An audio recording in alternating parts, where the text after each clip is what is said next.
Hey, good evening. How's everybody doing tonight? So my name is Laurence Weinstein. My friends call me Jeff, or they don't call me at all. I'm going to be turning 60 in a month from now.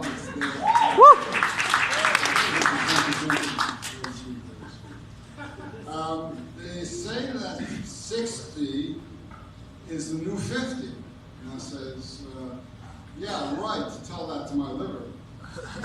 Takes a swig of his seed red ale.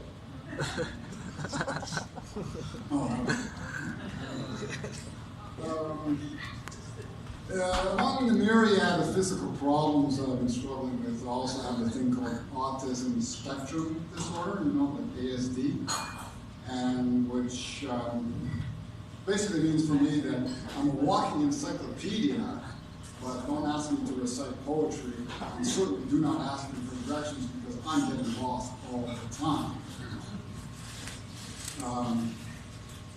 And I find it such a great relief to turn 60 and be on the spectrum, because anytime I have a moment of emotional disconnect, I can just say, oh, I'm sorry, I must have had a senior moment.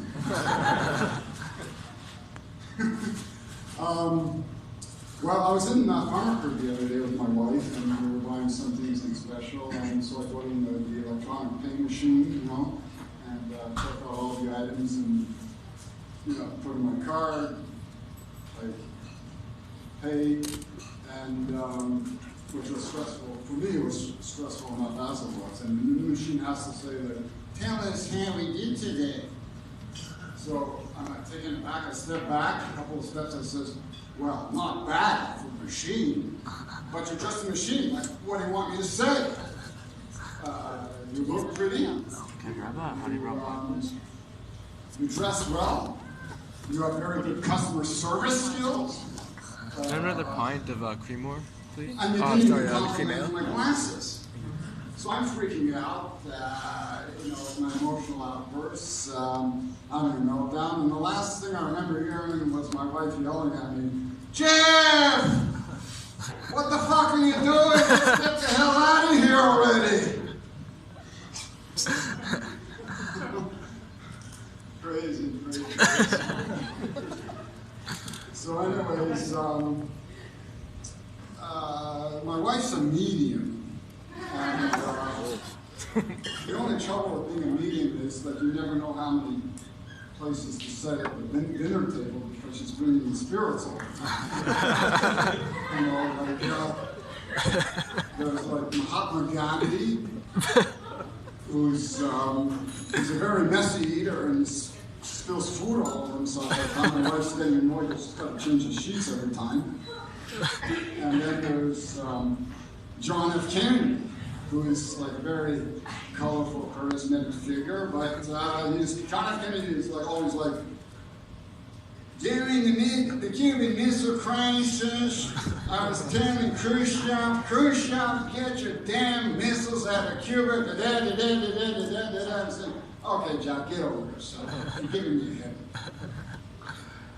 And then there's George Burns.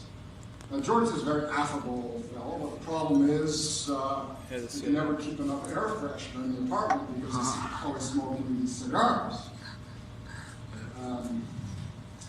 I went to a Jewish Orthodox service the other day, last Saturday, to see a religious friend.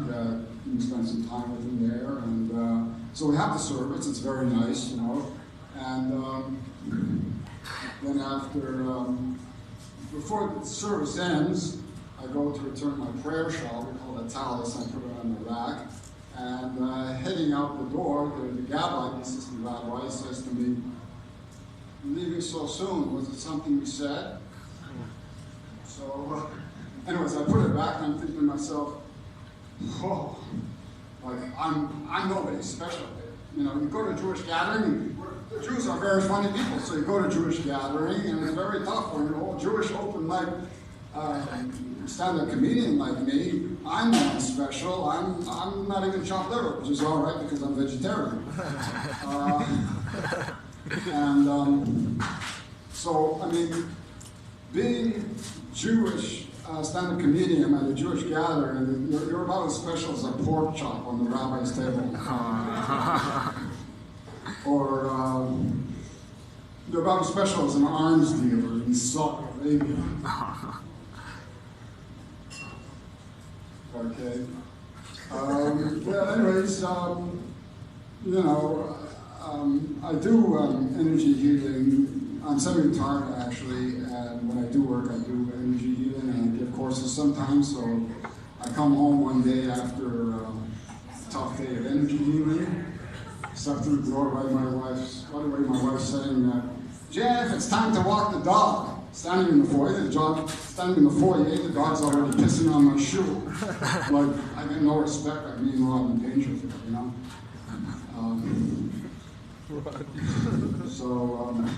Get no respect. So, anyways, I say laughter is the best medicine.